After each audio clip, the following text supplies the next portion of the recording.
বর্তমান পৃথিবীতে বিজ্ঞান যেভাবে এগিয়ে চলেছে তারই ধারাবাহিকতায় বায়োটেকের আবির্ভাব ঘটেছে। বায়োটেকনোলজি নিয়ে এখনও বিস্তর গবেষণা চলছে।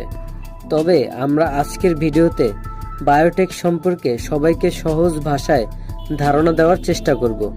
অনুরোধ করব আমাদের চ্যানেলে নতুন হলে চ্যানেলটি সাবস্ক্রাইব করে পাশে থাকা বেল আইকনটি ক্লিক করবেন।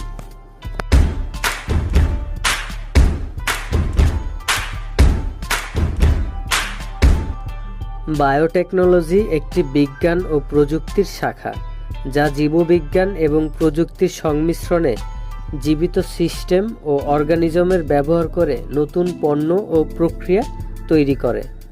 উদাহরণস্বরূপ বলা যায়, বায়োটেকনোলজি ব্যবহার করে জিএম অথবা জেনেটিক্যালি মডিফাইড অর্গানিজম ফসল তৈরি করা যায়, যা বেশি পুষ্টিকর এবং